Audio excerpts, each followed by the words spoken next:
Европе после наполеоновских войн произошло несколько военных переворотов, где военные сыграли большую решающую роль. И это стало таким международным фоном декабристского движения будущего. Ранними преддекабристскими организациями стали офицерские артели. Вот мы с вами записали про Семеновский полк. Была также организация в Генеральном штабе и в ряде других. В 1816 году возник Союз спасения. Это вот уже серьезная организация. Основателем его стал Александр Муравьев. Первое время главной целью стало освобождение крестьян от крепостной зависимости, а вот позже появилась идея устранения самодержавия. И вот здесь я хочу, чтобы вы одну вещь себе хорошо усвоили. Не надо, конечно, избыточно героизировать декабристов, но и не надо их демонизировать. Все-таки нужно за всем видеть социально-экономический интерес.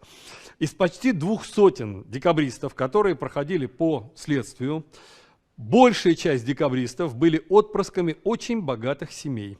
Бедняк и бедняков там не было. В чем экономическая подоплека движения декабристов? Хотя дело не только в ней, но тем не менее фон. Смотрите, что произошло. Когда Россия участвовала в континентальной блокаде, и когда шла затем война с Наполеоном, естественно, никакой торговли не было. А чем торговали крупные русские помещики богатые? Зерном. Зерно все лежало на складах. Но зерно лежало и в Европе тоже. Заканчиваются наполеоновские войны, заканчивается континентальная блокада, и зерно выбрасывается на рынок в огромном количестве. Что происходит с ценами на зерно в такой ситуации? Цены падают. И они были низкими примерно в течение 7-8 лет. Теперь представьте, мы с вами крупные помещики. Зерно цену не имеет. Что в такой ситуации в аграрной экономике имеет цену? Земля. Но на земле сидят крестьяне. А давайте-ка мы их освободим. Благородное дело. Освободим крестьян, но только без земли. И об этом ведутся разговоры с монархом. А монарх говорит: нет, мы не можем так сделать, потому что, во-первых, это может привести к восстаниям крестьян, а во-вторых, а кто же будет заботиться о крестьянам в голодный, так сказать, в голодный год, потому что помещик, моральной обязанностью помещика было помогать крестьянину в голодный год, в неурожай. Не все его выполняли, но в принципе это было. Поэтому, монарх не хочет нам идти навстречу, ну тогда мы свергнем самодержавие. Поэтому не случайно сначала декабристы ставили задачу только освобождения крестьян без земли, а потом вдруг поставили задачу свержения самодержавия. И учебники, обычно советские, об этом скромно умалчивали. А почему? Потому что тогда получалось, что декабристы корыстные люди, они решали свои проблемы. И действительно, декабристы — это было элитарное движение. И Николай I, когда учинил следствие над декабристами, он очень жестко поставил задачу следователям: вот есть декабристы, а дальше не двигаться, потому что он понимал, что он войдет в конфликт с очень серьезными людьми в империи, и может это все плохо закончиться. С декабристами имели контакты генерал Ермолов, который, когда узнал о провале, он сжег массу документов. С декабристами имел дело Спиранский, и Николай I знал, но у него не было доказательств тогда, и он сделал очень изящно, Николай I. Он Спиранского назначил вести следствие по делу декабристов, следствие и суд. И Спиранский должен был их приговорить в соответствии с соборным уложением 1649 года. Других законов не было. И Спиранский, поскольку он был буквоед, он и приговорил их по соборному уложению 1649 года к колесованию. А царь приговорил к повешению, а тех, кого повешению, так сказать, к высылке в Сибирь. То есть он скомпрометировал Спиранского. Значит, среди участников движения были князь Трубецкой, Якушкин, который сразу предложил убить царя и всю его семью, Новиков, это племянник известного просветителя. Осенью 1817 года двор переехал в Москву на год. Кто знает, зачем в 1817 году двор переехал в Москву? В закладках на Воробьевых горах храма в честь войны 12 года. На Воробьевых горах его не построили, а построили храм Христа Спасителя потом. И вот, чтобы участвовать, так сказать, в наблюдении за этим строительством, двор переехал на год в Москву в 17 году.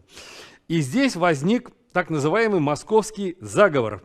Якушкин предложил цареубийство, но сначала это было отвергнуто. В Москве же было решено расширить общество, а по сути создать новое, которое назвали Союзом Благоденствия, и которое просуществовало с 18 по 21 год. Каковы были основные идеи этих людей?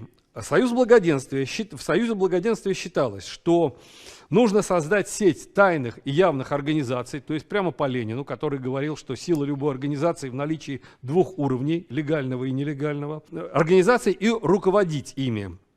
Было запроектировано создание литературных, педагогических, хозяйственных, женских обществ как ответвлений декабристов, и считалось, что примерно 20 лет они будут работать, а потом постепенно возьмут власть. Предполагалось издание журнала «Россиянин» XIX века, купили литографский станок для печатания материалов тайного общества. Согласно уставу, в тайное общество должны были приниматься не только дворяне, но также купцы, мещане, духовные лица и даже свободные, то есть государственные крестьяне. Предполагалось, что в течение 20 лет они будут готовить общественное мнение, а где-то около 1840 года мы устроим революцию, предполагали эти люди. Число членов тайного общества действительно увеличилось. Оно выросло в 10 раз и превысило 200 человек. Из этих 200 человек примерно десяток были осведомителями, работали на полицию. Союз Благоденствия создал свои ответвления, которые назывались управами в нескольких городах. Были филиалы. Например, наверное, вы из школьного курса литературы помните, что было такое общество «Зеленая лампа». Это была фасадная организация декабристов. Зеленая, потому что зеленый цвет надежды.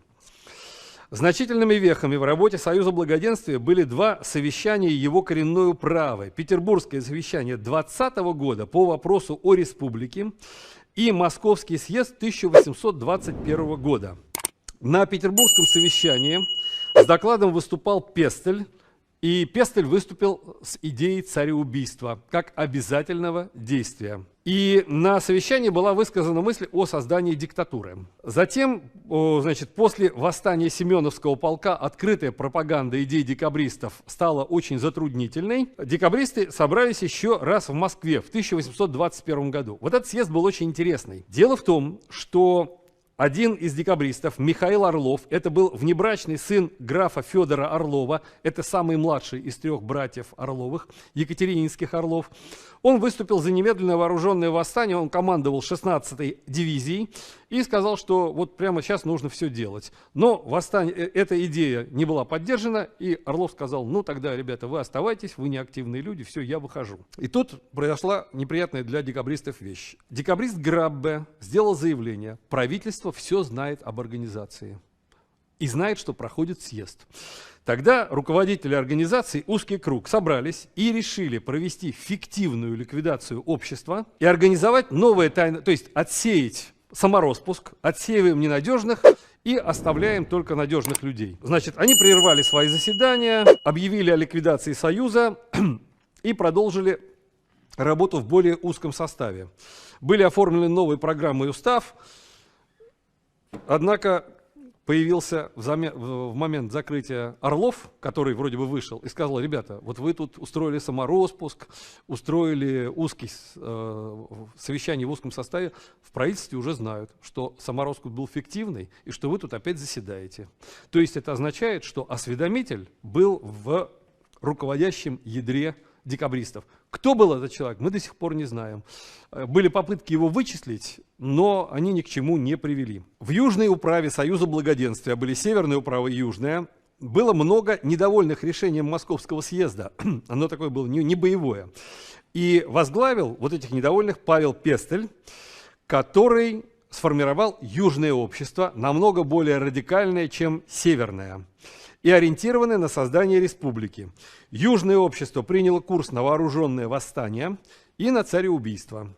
Северное общество оформилось весной, чуть позже. Его возглавили Никита Муравьев и Николай Тургенев. С Николаем Тургеневым потом вышла интересная вещь. Он покинул Россию в 1823 году и стал жить в Англии. Но когда декабристов арестовали, а декабристы, за исключением 10-15 человек, они все закладывали друг друга со страшной силой. Вот. И, впрочем, Пестель, правда, пообещал с самого начала, хотя он был лидером, но он сказал буквально следующую фразу: если наше дело прогорит, то на следствии я утоплю всех.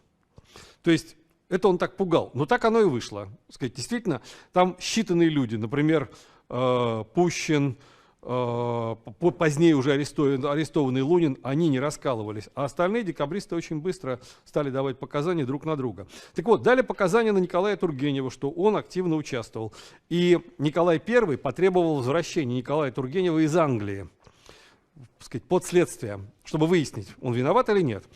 И Николай Тургенев написал поэту Жуковскому, который был воспитателем царских детей, написал письмо, чтобы Жуковский обратился к царю, как-то узнал бы, что можно ему, Николаю Тургеневу, возвратиться в Россию или не нужно возвращаться. И Жуковский, прямой человек, задал этот вопрос Николаю. Сказал: Ваше Величество, вот Тургеневу нужно возвращаться в Россию или нет? Николай I ответил гениально совершенно. Это лишний раз говорит о том, что это был очень благородный человек. Он сказал: как государь требую немедленного возвращения, как частное лицо не рекомендую. И Николай Тургенев не поехал, написал книгу «Русские» большую, которую уже выпустили уже, так сказать, после Октябрьской революции. Вот, значит, Тургенев и Никита Муравьев – это северное общество. Интересно сравнить документы двух этих обществ, северного и южного. Значит, документ южного общества назывался «Русская правда», его писал Пестель. Муравьев составил конституционный проект. Значит, ну, вообще-то, в готовом виде этих документов нет. Значит, «Русская правда» — это сложное собрание разновременных редакций одного и того же текста. Чистового варианта нет, есть черновики. Пестель продиктовал Бестужеву-Рюмину «Русскую правду» под названием «Государственный завет». То есть Пестель ходил, диктовал, а Бестужев, Рюмин записывал. Значит, в «Русской правде» намечалось 10 глав. Там, в общем, речь шла... Центральный вопрос был вопрос о крепостном праве и об уничтожении самодержавия. Пестель выступал за освобождение крестьян с землей. То есть вся обрабатываемая земля в каждой волости по проекту Пестеля делилась на две части. Часть, которая находится в общественной собственности, это для производства необходимого продукта, и часть, которая находится в собственности крестьян, вообще землевладельцев, это для произведения прибавочного продукта. Для осуществления своего аграрного проекта Пестель считал необходимым отчуждение помещичьей земли лишь при частичной ее конфискации. То есть часть конфискуем, часть за деньги. Аграрный проект Пестеля был теснейшим образом связан с его политической конструкцией. Государство новое не должно было быть самодержавным формально. Это должна была быть республика. Республика делилась там на губернии, уезды, волости. Вот. И самое главное, что это была республика. Обычно сравнивая проекты Муравьева и Пестеля, говорят, что Пестель был за республику, а Муравьев был за монархию. Это не совсем точно, и это не главное. Дело в том, что Пестель считал, что при некоторых условиях можно сохранить монархию, а Муравьев считал, что если будет сопротивление, то можно отказаться от монархии и перейти к республике. Главное различие между проектами Муравьева и Пестеля заключалось совсем в другом. Дело в том, что Пестель продумал очень четко организацию русской власти. Более того, именно Пестель придумал термин для русской власти, совершенно гениальный.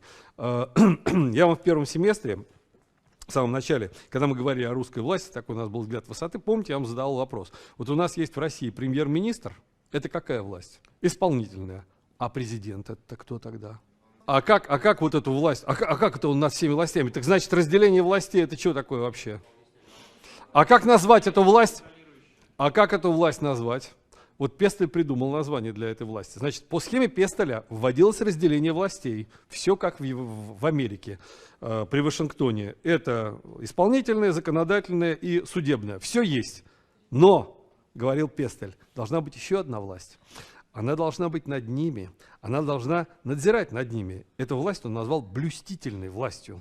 Блюстительная власть. Что такое блюстительная власть? Это 120 бояр, которые пожизненно избираются. Почему 120? Это члены южного общества, потому что северное общество, Пестель предполагал, после победы вырезать все, к стенке поставить, как нетвердых людей. То есть сначала мочим царя и его семью, а потом ставим к стенке северное общество, по крайней мере, большую его часть. Южное общество, ну и кое-кого из северного общества мы назначаем боярами. Но это не все. Над боярами находился диктатор. и он должен был находиться над ним. 10-15 лет точно должна была быть диктатура. Но это ясно, что это был Павел Пестель. Вообще нужно сказать, что судьба Пестеля – это вот типичный пример, что бывает, когда у тебя воровские родители. Отец Пестеля был генерал-губернатором Сибири. Это был самый известный вор-коррупционер в России. И он был настолько вороватый человек, что Пестелю из-за этого ему не дали генеральской должности. Потому что, Пестель это было имя нарицательное. А Пестель был блестящий офицер. И он давно уже, его одногодки уже давно были генералами, а ему все не давали. Но у него была, помимо прочего, вот личная обида. Что еще Пестель придумал?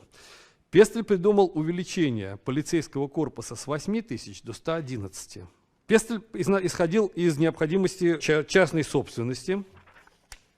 Но, добавка.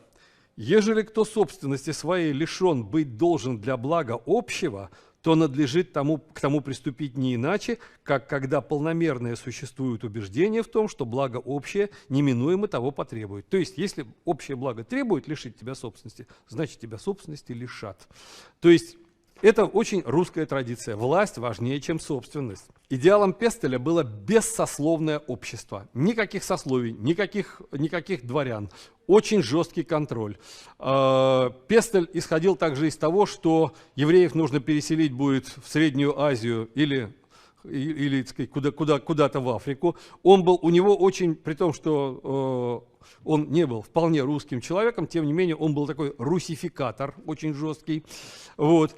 И жуткий такой централист, то есть сильная центральная власть, сильный жандармский корпус. Если нужно, запрещаем свободу слова, свободу собраний. Вот. То есть Пестель был прирожденный диктатор. И даже Рылеев писал, что Пестель – это человек опасный для России. Декабрист Рылеев называл его опасным человеком, потому что он полагал, что этот человек может взять за горло остальных декабристов в случае победы. Пестелю не удалось договориться с представителями Северного общества, и тогда он сделал очень простой ход. Он создал в Петербурге филиал Южного общества. То есть в Петербурге оказалось и Северное общество, и филиал Южного. Было решено готовиться к съезду обоих обществ в 1826 году. В конце лета 1825 года члены Южного общества были поражены, узнав, что рядом с ними существует еще одна тайная организация – Общество Соединенных Славян. Целью общества было объединение всех славянских народов в единую федерацию.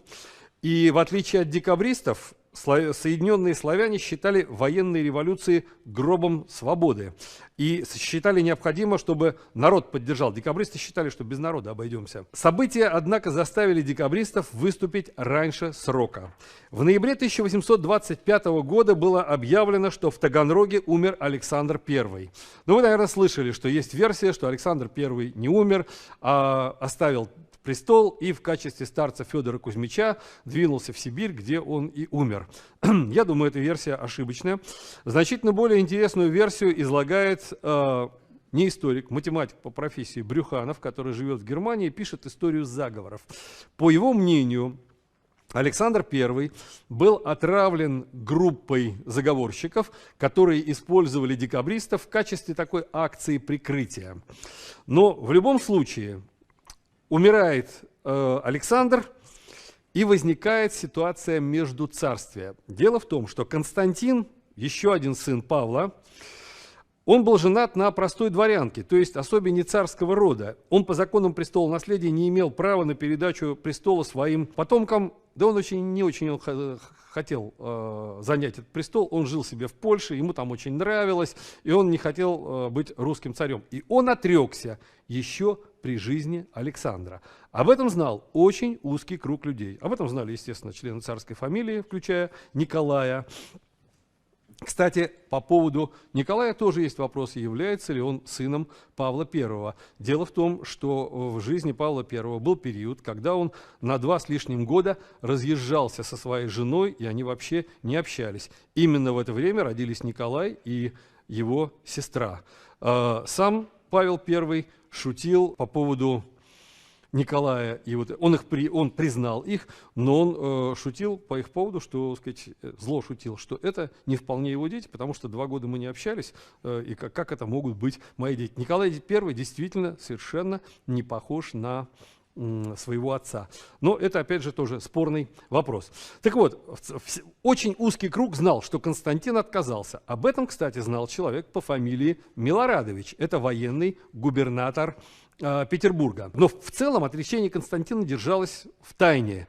И поэтому, когда Александр I умер, население 27 ноября 25 года было приведено к присяге Константину.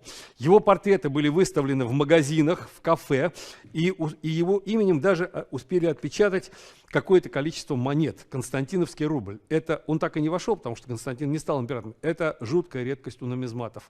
Рубль с профилем Константина, который так и никогда не стал царем. Они поторопились. Создалось двусмысленное положение. Николай попытался объясниться с Милорадовичем, что Константин отрекся.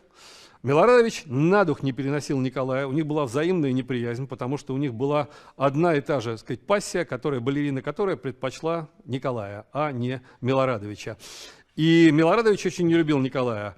И Милорадович Николаю сказал, что да, Константин отрекся, но он отрекся как при жизни Александра, а мы не знаем, какая у него сейчас будет позиция. Надо послать будет человека, и он должен отречься. Декабристы об этом узнали. Они попытались этого человека задержать, когда он ехал в Варшаву. Они попытались его задержать, когда он приехал. Там детективная история. Но человек миновал все преграды и приехал. Вот оно, отречение Константина. Николай тоже играл свою игру. Значит, опасаясь возмущения и зная о тайных обществах, Николай знал, что есть тайное общество. Более того, я думаю, что он догадывался, как устроен, так сказать, вот этот вот заговор, догадывался о роли Милорадовича. И он, опасаясь возмущения, решился себя объявить императором. И сенаторы уже присягнули Константину. И тут приезжает человек с известием. Да, Константин говорит, я отрекаюсь, мне это совершенно не нужно, не идти. Константин действительно редкий случай, человек не хотел быть царем. И декабристы, узнав о том, что будет переприсяга, они решили рано утром, 14 декабря, занять Сенатскую площадь, чтобы когда люди пойдут на переприсягу, они их заблокируют. То есть они не хотели выступать против законного царя, они хотели использовать ситуацию между царствия. Но Николай их переиграл. Дело в том, что он переприсягу назначил на 4 часа утра. И когда декабристы вышли на площадь, переприсяга уже состоялась. Но декабристы уже знали об этом. Но они растерялись, они вывели солдат. Причем солдат они жутко совершенно обманули. Значит, они вывели солдат на защиту, как они им сказали, Константина и Конституции. Когда солдаты спросили, кто такая Конституция, они сказали, это жена Константина. Они их вывели на Сенатскую площадь.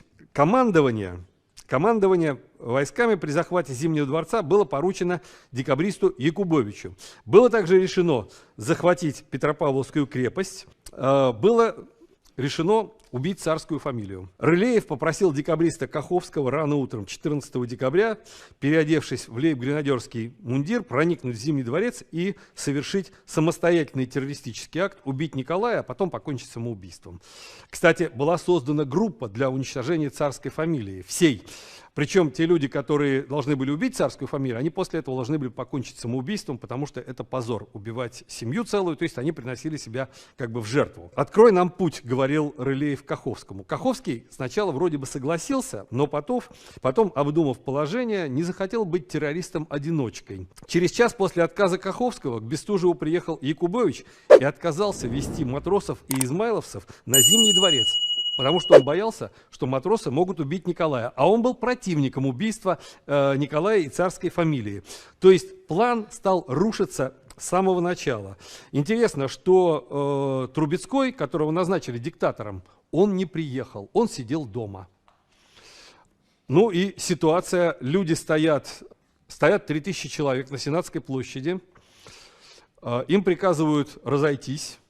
Ну, естественно, горожане тут смотрят на это все. Попы тут же устранились. Они, так сказать, должны были бы вроде миротворцами, но они быстро смылись. Ну и горожане их закидали вдобавок ко всему снежками. Горожане, кстати, очень активно участвовали в кавычках в этих событиях, зубоскалили, бросали снежками в основном не в декабристов и их компанию, а в противоположную сторону.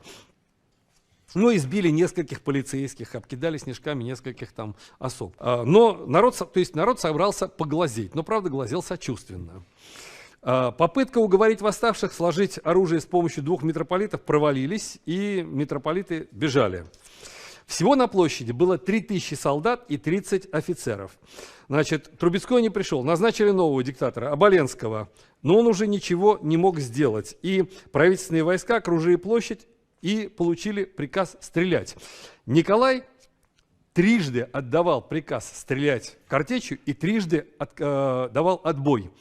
Тем временем уже наступал вечер, и Николаю приближенные стали говорить: если не решить этот вопрос до темноты, то ночью город окажется во власти этих 3000 человек. Кроме того, стало известно, что в Петербург кто-то завез изрядно спиртного. И представляете, вот эти 3000 человек, накачавшись, они могли бы устроить резню. И тогда Николай I, уже смеркалось, он дал приказ стрелять картечью и схватил сам себя за руку, чтобы не дать отмашку отказаться от этого. Ну, дали залп картечи, значит, первый залп был дан прежде всего по собравшемуся народу, поверх голов, чтобы народ ушел и чтобы лишних жертв не было. Значит, ну а потом по восставшим. К ночи было все кончено. Общий итог: 1000 убитых. Декабристы-офицеры, 30 человек, большая часть из них, как только начали стрелять, они разбежались и в основном пошли по домам и в рестораны. То есть реакция совершенно безответственная. И когда у нас говорят о том, что вот как поступили с декабристами, но нужно помнить, какое количество простых солдат, которых обманом вывели на площадь, запороли шпицрутенами, тоже отправили в Сибирь. Кстати, Пестеля арестовали еще 13 декабря. 29 декабря, уже после событий в Петербурге, восстал Черниговский полк, но оно было очень, так сказать, быстро подавлено. Декабристы на следствии вели себя по-разному. Очень многие каялись и называли всех. Так поступил, например, Рылеев. Другие, Пущин, Якушкин, Борисов, впоследствии Лунин, которого арестовали позже, вели себя стойко. Летом 1826 года суд, происходивший за закрытыми дверями, приговорил 5 декабристов: Пестеля, Рылеева, Муравьева-Апостола, Бестужева-Рюмина и Каховского. Кстати, Каховский застрелил Милорадовича. Это очень интересная вещь. Вот Брюханов, он человек такой математического склада, и он решил проверить. Да, Милорадович был, кстати, героем войны 12 года. И он решил проверить справку о смерти Милорадовича. И официальная версия: Милорадовича застрелил Каховский. Но в справке о смерти говорится, что смерть последовала от пулевого ранения и ударом штыком под лопатку. Ну, историки говорят, да, ну там князь Волконский, он, так сказать, бил, хотел ударить в коня, а попал в лопатку. Так, ничего себе, я хочу ударить в коня, а попал в лопатку. Вот. Значит, по версии Брюханова ситуация была такова. Николай что-то узнал о контактах Милорадовича с декабристами и, ну, грубо говоря, сказал ему: убери свою банду с Сенатской площади, иначе пойдешь с ними. И Милорадович вошел в контакт с декабристами и объяснил им, что они должны уже действовать безжалостно.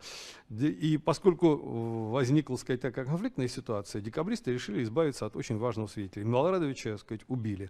Ну а дальше произошло, как в плохом таком фарсе. Милорадович был смертельно ранен, его отнесли в какой-то подъезд близлежащего дома, а у Милорадовича была такая привычка: он на всех пальцах у него были перстни, на 10 пальцах 10 перстней. Вот. Ну и пока бегали за врачом, пока кто-то, так сказать, врач пришел, у него уже, так сказать, перстней, добрые люди уже сняли все перстни, лежал он уже без... То есть вот если бы Милорадович с самого начала не стал играть в игры, а предоставил Николаю Первому войска, а он почему отказал? Константин, когда пришлет, что он отказывается, тогда я предоставлю тебе войска. Остался бы жив. Он этого не сделал и проиграл. Был ли он связан с декабристами? Интересный вопрос. Возможно, и был. По крайней мере, меня версия Брюханова очень убеждает. Их приговорили к смертной казни, к четвертованию. Я ошибся, сказал Колесову, четвертованию.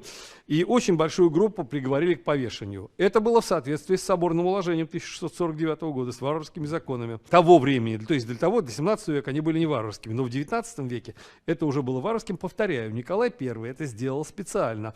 Он посадил Спиранского судить декабристов, скомпрометировал скомпрометировал его этим приговором, а потом, и тут появляюсь я в белом фраке, он им, тех, кого четвертовать, мы их вешаем всего лишь, а остальных в Сибирь. Свыше 120 декабристов было сослано на разные сроки в Сибирь, на каторгу, на поселение. Тех, кого разжаловали в рядовые, сослали на Кавказ, некоторых перевели на Кавказ из Сибири. Более десятка солдат были запороты шпицрутенами, у нас их никто почему-то не вспоминает.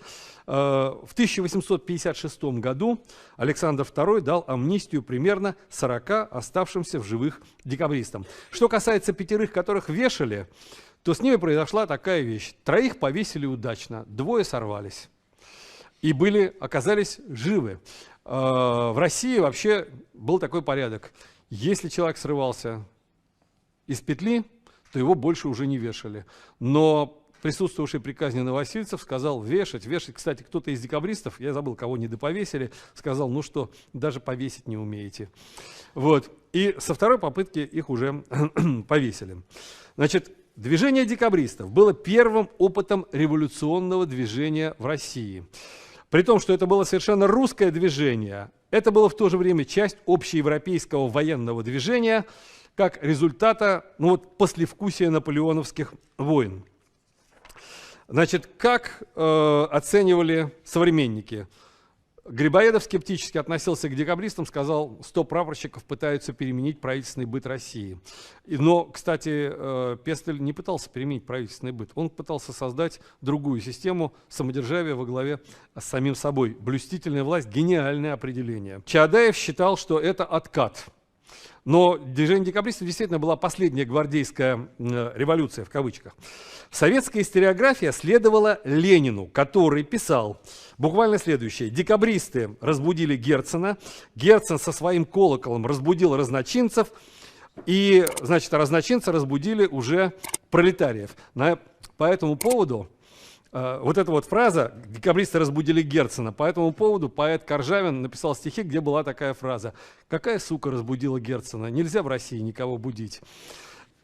Ну и поскольку Владимир Ильич Ленин так сказал, что это первое революционное движение, значит, первое дворянское, второе разночинское и потом пролетарское, значит, значение декабризма в советской историографии преувеличивалось. Более того, значит, повторяю, оно стало основой для выявления целого начала якобы дворянского периода революционного движения. На самом деле движением декабристов революционное, если его можно назвать революционным, движение дворянства закончилось. И то, что было в 30-е и 40-е годы, это уже не революционное движение, это нечто другое, о чем мы с вами поговорим в следующей лекции. По сути же, декабристы пытались сделать то, что не доделал Александр I. Не случайно такие люди, как Ермолов и Спиранский, были с ними в контакте, и, по-видимому, и Ермолов, и Спиранский должны были войти в правительство. Кстати, Ермолова очень быстро после восстания декабристов отставили, и он уже, Ермолов, один из героев войны 12 года, он уже доживал в своем имении, и умер он уже очень-очень сильно пожилым человеком, но физически очень крепким. Когда он умирал, к нему приехал врач, и Ермолов его спросил: что со мной? Скажи откровенно. И врач сказал: вы умираете. Ермолов сказал: братец, да ты с ума сошел, я жить хочу. И он схватил врача, сдавил так, что врач сознание потерял. То есть Ермолов был очень такой крепкий мужчина, и такой у него очень волевое лицо было и громовой голос. Когда была война с персами, и Ермолов договаривался с иранскими представителями, у него такой был громкий голос, что персы пугались просто одного его головы. У него вид такой был очень суровый. Посмотрите обязательно в интернете, найдите портрет Ермолова кисти Доу. Доу художник, писал всех героев войны, Отечественной войны 12 года. Там у Ермолова такое волевое лицо, такой благородно-аристократический Жуков. Жуков, но только благородно-аристократический. И еще в одном декабристы были похожи на Александра I во внутренней непоследовательности. Но в значительной степени движение декабристов показало Николаю I, что нужно делать и чего делать не нужно. Другое дело, что обстоятельства не позволили Николаю реализовать то, что он задумал. Но о том, что было при Николае, который, на мой взгляд, является одним из лучших русских царей,